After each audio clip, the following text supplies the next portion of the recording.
It's Monday morning in Pinto, a town south of Madrid. A group of people head to a BBVA branch. Their intention is to pressure the manager of the bank to negotiate with Victoria, who is going to be evicted from her home in 3 weeks. They want to leave me with a debt of 122,000 euros, without my home, and they're taking my guarantor's home. So it's 2 houses and my debt, an unbearable debt. Victoria left with the promise that the bank will analyze her case. Her situation is not different from the one that many other Spaniards are facing.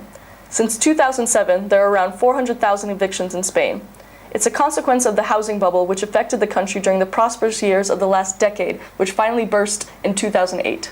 Now people are seeking solutions through actions like this. Some are more successful than others, like the case of Anna. She used to pay 1,300 euros per month for the mortgage. When she lost her job, she tried to negotiate a smaller payment, but the bank did not accept. Her house went to auction. 7 times we have occupied my bank. I wanted the manager to get me social rent and relieve me of my debt.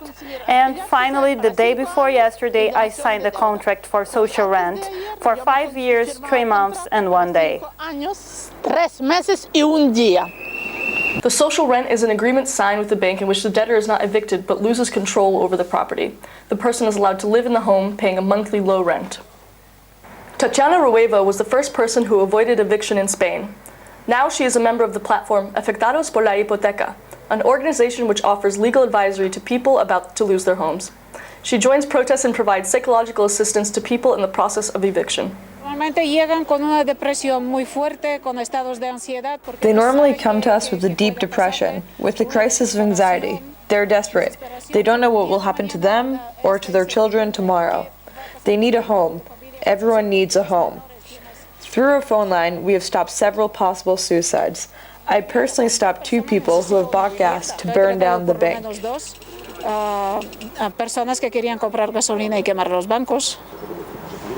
Besides legal assistance, the organization took an active role in the development of a civil legal proposal which intends to implement the system of dación en pago, in which the debtor loses the property of the house but doesn't keep the debt. It is essential that politicians feel the same pressure that these people are feeling. These victims that have to bear the banks constantly harassing them, they go to their workplace to ask them why they don't pay, they call them at 2 a.m. in the morning. So this pressure is the one we want to transfer onto the politicians, so that they can understand what it's like. But how did people like Victoria, Ana, and many other Spaniards get into this situation? Throughout the last decade, buying a house was extremely easy. Not everyone reads contracts carefully. Some misleading clauses were widely applied and never questioned. One of them was crossed guarantors, in which 2 people who never met before were incited to guarantee each other's houses. So these people meet at notary's office the day they are going to sign the mortgage. They can sign the mortgage only if they co-sign for one another. They will never see each other again, but if one fails to pay, the other will be held responsible. There was deceitful behavior on part of the bankers, a loose position of the buyers, and, as well, lenient behavior displayed by public institutions. Many times, public notaries encourage mutual guarantees. The euphoria years are gone, and now what is left is a broken banking system, bailed out by the government, and a large amount of people about to be kicked out onto the streets.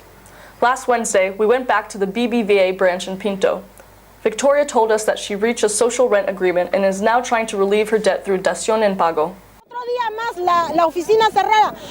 They've closed the office again. Fine. Until they give me a solution, I will make them close the office every day. I won't move from here until they give me an alternative. Even if I have to stay alone, I'll stay here.